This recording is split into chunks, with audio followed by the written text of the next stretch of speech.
Hello Philippines, magandang gabi sa inyong lahat. Ito ulit si Mike Padua at nakatuloy tayo sa ating pinaka-latest update sa LPA na si 93W. Wala na po si Obet. Okay, nandyan pa rin siya but nalulusaw na po sa may West Philippine Sea sa labas po ng Philippine Area of Responsibility. So ito na po ating latest. Hinintay natin yung pinaka-latest European RAN, okay, yung European model na data na nilabas kanina alas 4. So, na lang tayo maggagawa ng latest update information sa mga tanong ninyo. Kumusta na si 93W? So, ito po ay para sila yung Sabado. Sabado na po ng gabi, October 22, 2022. At ito po ang ating Tagalog version. Pwede rin natin sabihin Taglish, but more on Tagalog tayo. Meron tayong English version sa mga hindi nakakaintindi ng Tagalog. Okay, so umpisa natin ang GraphSat. Ginawa natin kaninang hapon. At unahin natin si Obet. Okay, mahina pa rin po siya. Hindi na po siya nakarating bilang isang tropical storm. O hindi po siya naging tropical storm. At ito po ay lalong humina. At ang bagong forecast na yun po, dahil po sa cold wake ng bagyong Sineneng o yung malamig na temperatura ng tubig na umakyat. Okay, galing sa ilalim ng karagatan, dahil pag may bagyo, dahil sa mababa yung pressure niya, umakyat po yan. So may naiwan pa rin po dyan, so hindi na po siya mag-intensify itong si Obet. Tuluyan na po itong malulusaw dito po sa may dagat China. Okay? So mga kababayan natin dyan sa Vietnam, na nanonood rin sa ating video, ay mukhang okay na po kayo dyan, okay? You'll be safe with this weather system. At patuloy pa rin nag-enhance ng mahinang amihan dito po sa may Taiwan, Taiwan Strait, at sa coastal areas po ng Southern China.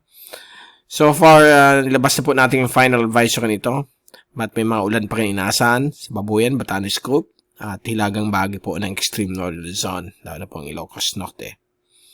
Ibang bahagi ng ating bansa ay maganda po ang lagay ng panahon. Subalit sa hapon ng gabi, nandiyan pa rin ang threat ng mga thunderstorms, okay, na may possibility of some flooding sa mga low-lying areas kapag malakas po yung thunderstorm na dumaan po sa inyo. Ito na po ang inaabangan ng lahat. Kumusta na siya? Okay, na-answered ba ang ating prayers? The good news ay, kasi dalawa bad news pa rin. Unahin muna natin ang good news. Ang good news po, yung latest output na yon ng dalawang models, hindi na po siya magiging typhoon o super typhoon.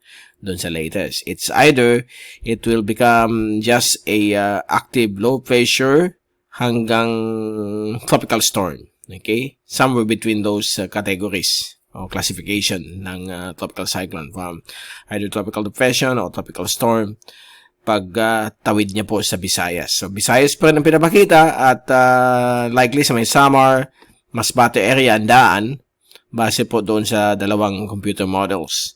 Mamaya bibigay natin sa inyo kung ano ang pinapakita. But ang bad news, patuloy pa rin itong magbibigay ng bad weather sa atin. Umpisang October 26, that will be on Wednesday, okay? Yes, okay. And then 27 and 28 kasi mabagal po ang pagkilos niya. So the biggest problem of this low pressure system, medyo malaki po siya, broad, although disorganized po siya na yon, ay magkakaroon po ito ng threat of flooding. Kasi kung mabagal ang paggalaw niya, wala na tayong problema sa hangin. Ang problema natin na yun is more on the rainfall that could generate flooding in flood-prone areas. So, yan po magiging problema. So, kasama na rin po dyan landslides, lahar flows kapag nasa bundok po kayo, malapit po kayo sa footsteps or slopes ng isang bulkan like Bulusan at Mayon. So, medyo delikado po yan. So, kaya babantayin pa rin natin ito. At wala naman pong ang another problem. Pag malapit kasi, baka magawa ng rapid intensification. Kung mag-rapid intensification po siya o rapid na paglakas, baka o pag bigla ang paglakas, baka hanggang tropical storm lamang po. Yan po ang pinapakita so far. Unless mag-develop kagad siya. Ang dahilan po niyan, dahil po probability ay, ang possibility po ay dahil sa prevailing La Nina. Pag may La Nina, gaya sinabi ko nung last video natin, lahat sila nagpo-form at lumalakas po dito. At yun ang pinapakita ng European model na dito po siya lalakas bilang isang malakas na severe tropical storm or even a typhoon. But upon crossing Visayas or Southern Bicol, ay mahina lamang po siya. Pwedeng active LPA hanggang tropical storm. But affected po, umpisang Central Luzon, pababa hanggang Mindanao. May Moropa, Visayas, so medyo maganda po tayo, lalo na po sa mga flood-prone areas. Mag-ingat po tayo. At kung kailangan mag-evacuate po dahil posibleng tatagal po dito ng 2 o 3 araw ang pagdaan nitong LPA. Sana bumilis po. So, malalaman po natin yan the next couple of days hanggang Monday. At everyday mag-i-issue tayo ng YouTube update nitong LPA. Okay, and then ito po yung fast animation. So, kita po ninyo itong tropical depression orbit. Halos nawawala na po siya. Baka maging LPA na lang po ito within the next 12 to 24 hours. At ito po yung bagong LPA si 93W na still early stages of a low pressure. Wala po siyang closed isobar. Medyo nag-umpisa pa lamang po, but nag-start na pong kumapal yung kanyang ulap, but kulang pa rin po sa may southern portion kasi nandito po siya sa may Yap area. Okay, as of this time, nandyan po siya. So, ito yung track kanina ni Obet, so hindi natin papansinin yan. Windy satellite. Okay, yan po si Obet. Halos wala na po, halos kaluluwa na naman po ang kanyang kaulapan. Mga maninipis na low-level to mid-level clouds. Wala na po masyadong upper levels. Sign na nagwi-weekend na po siya. Thunderstorms naman po maghapon sa iba't ibang bahagi po ng ating bansa. Lalo na po sa may Visayas at Mindanao. At ito na po yung binabantay natin. Dito po yung LPA na yan. Okay. Diyan po siya malapit sa Colonia Yap. Okay. Kumikilos slowly towards the west. Rainfall accumulation. For the next 3 days hanggang Monday, lahat ng ulan ay nakatutok po dito sa LPA 93W. Sa atin naman po kung mga localized thunderstorms. Now, dito na tayo sa models. Umpisa natin American model. Mamaya, yung European model bibigay natin. So, anong nangyari po na yon? Bukas po ng linggo. Okay. Medyo elongated po yung low pressure na yan. So, likely dito po siya mag-form. Sa active LPA. But, nasa labas pa po siya ng PAR. Okay, ito another extension lang ng LPA. Most likely, baka dito rin siya mag-form. So, malalaman po natin yan. Now, Monday, yan na po siya. Unti-unting nag-organize bilang isang active LPA. And then on Tuesday, October 25, yan na po, posibleng maging tropical depression. May darating pong amihan sa may Luzon. Kaya baka lumakas ang hangin sa Kabikulan. Unang bugso ng amihan. October 26, Wednesday. Yan, medyo elongated siya at lumalapit po sa Eastern Samar. Okay?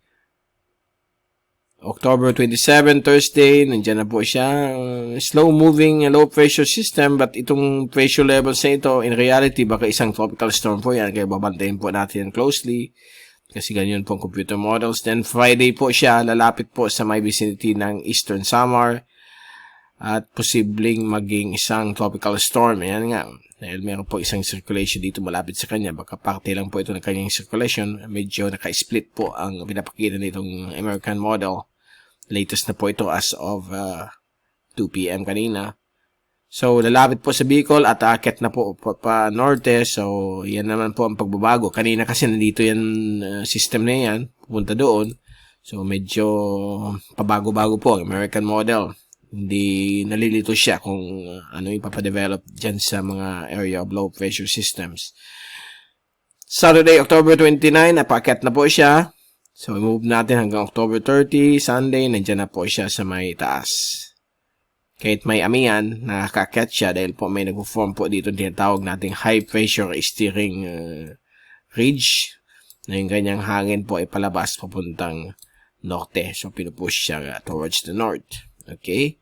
And then, Monday, 31st, ayan na po, patungo po sa Southern Islands of Japan. Yan po ang good news sa American model. But lalapit po yun sa kabikulan at magde-develop bilang isang tropical storm. So, yan po ang pagbabago na yan sa American model. Walang landfall na pinakita. Okay? Although, pag akyat niyan, meron naman po mag-form dito po sa may West Philippine Sea, west of Palawan. So, too tricky pa rin po ang model na ito.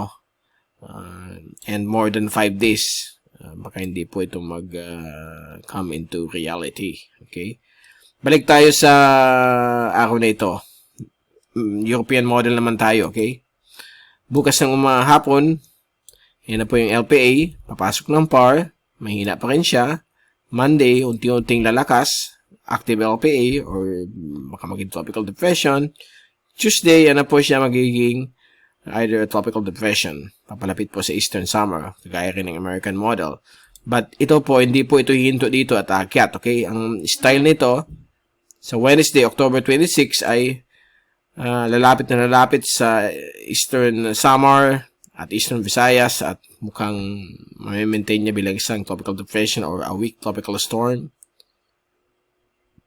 And then sa Thursday, October 27, tatawid po siya ng Northern Samar, dadaan po sa Sorsogon at Masbate. October 28, Friday, yan na po siya sa may Mindoro. And then, pagdating niya po sa West Philippine Sea, west of Mindoro, magiging isang tropical storm po siya. That will be on Saturday, October 29. Then, yan po, baka maging typhoon sa West Philippine Sea and South China Sea area. Then, Halloween night, papalapit po siya sa Hainan Island, Southern China, bilang isang severe tropical storm or Category 1 typhoon. So, ang pagbabago po dito sa system na ito, okay, it looks like nagde-develop pa lang siya habang nagkukos sa atin. But yung dates na yan, umpisang October 26 hanggang October 28 or even 29, 2 to 3 days or even 4 days, ay mukhang grabing ulan ang magaganap dyan sa mga dates na yan, okay? Nilalako lang natin itong tracking. So, yan po ang mangyayari po. At hindi nga siya magiging typhoon, but may dala po itong grabing ulan. So, mag-ingat po tayo sa mga kababayan natin na naninirahan sa low-lying areas na posibleng magkaroon ng mga flooding at landslides. So, mag-ingat po tayo. So, ang probability po nito, based sa European model strike probability, tropical cyclone Genesis included, okay? Ang pinapakita po dito ay mukhang akit po tayo ng 40 to 50% ang probability na magde-develop po siya. Kasama po ang Bicol dyan sa strike probability of 30 to 50% na maapektuhan po tayo. So, nasa 50-50 chance na magde-develop po ito. So, habang lumalapit po tayo. Okay? So, uncertain pa rin po kasi kung tinignan natin ang 26, 27, 28, nasa 5 to 7 days o 5 to 6 days. So, medyo nasa ano po tayo? 50% ang probability. So, yan pagbabago niyan, okay? Hindi na po siya magiging good news, hindi na po siya magiging typhoon, but ang bad news ay magiging tropical depression, tropical storm. So, maraming dalang ulan po ito. So, ma-affectuhan po tayo. At titingnan natin yung rain. Ito po yung rain. Yan. So, nakikita mo yung rain effects nitong LPA or tropical depression.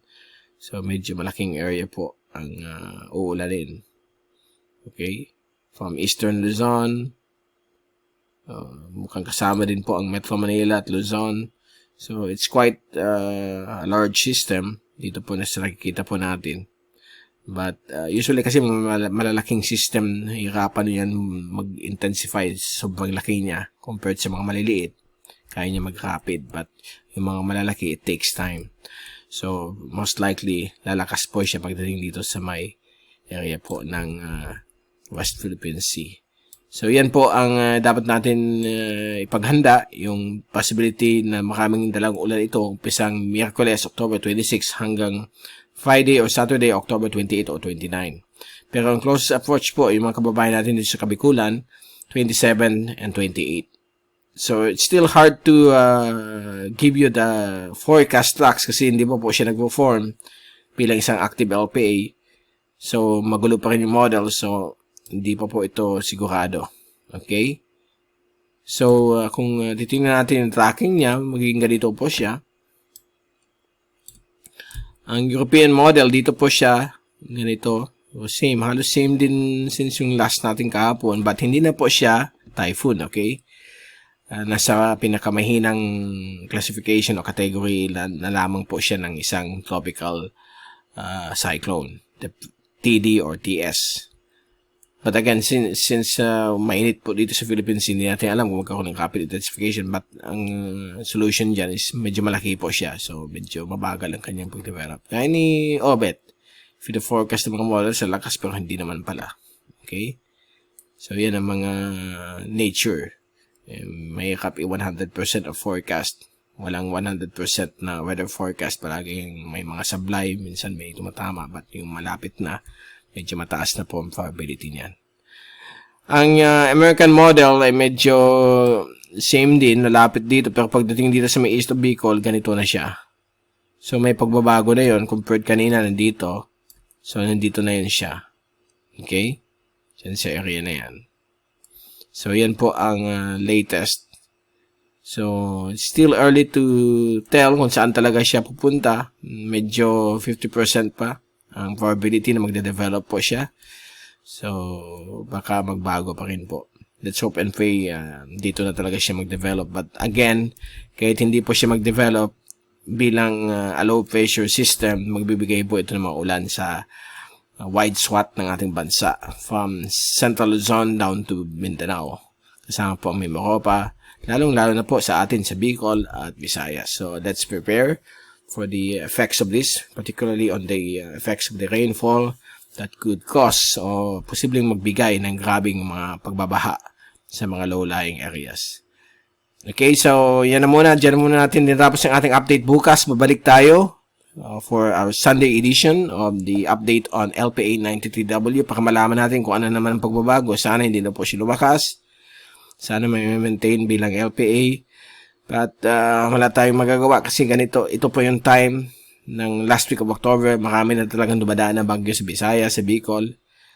Minsan mahihina, minsan malalakas. Hindi natin pwedeng i-change yan kasi yan po talaga ang kumbaga ito yung season nila, yung bare months na tinatawag lang na yung mag-uundas. Mabibilang mo mga before or after undas may mga bagyo.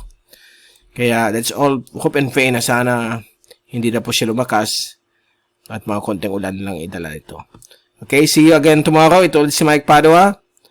Stay safe always. Happy weekend to all and thank you so much for watching our channel.